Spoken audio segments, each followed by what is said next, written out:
ole James gang te hian lalpa chu fakin ka choi mo yang ti la kha a base kal dan ka hreduwa ti among changin an play te atia kan an play chin don ni aki hi d ani don ni a b c d d key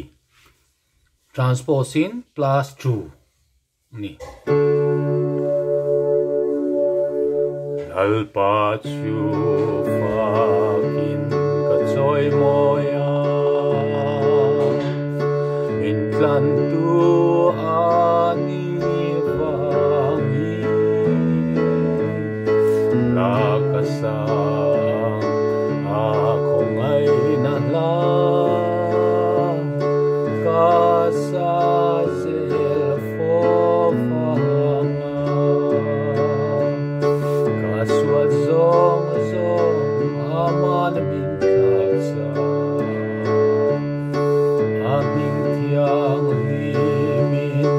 aming tiang limin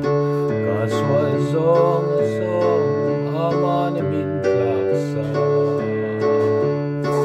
Hallelujah Amin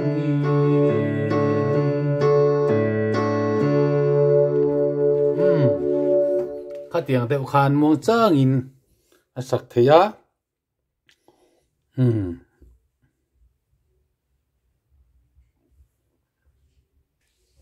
amana chu zai khom na tak taka chuan rang te vada sak hi nuam bera len khom la chu chang ni na hi rang de takin han sa chini la kaswal zong nen kalo kali aman so na min pe minlan chua bangin ka faka la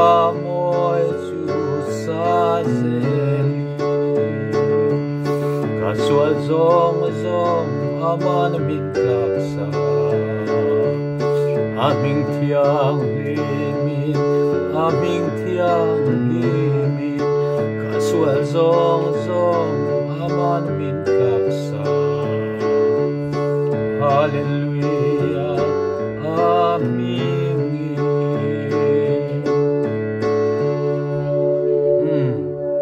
Katiang vel khan rang de watin asak thai ani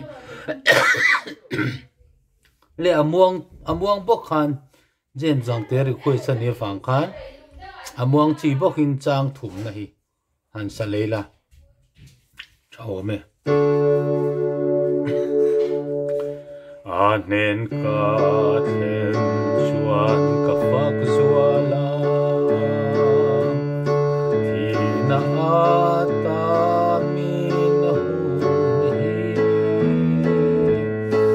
Kapag po mga chatuan khengi kapag to heloma kaswal zong aman bintlaksa aming tiang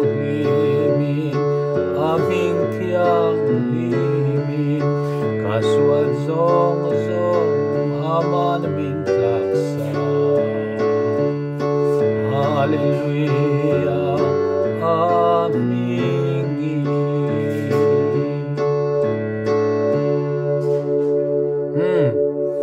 Tikhan du tok le phot mai la thaw me James gang te in aron request ani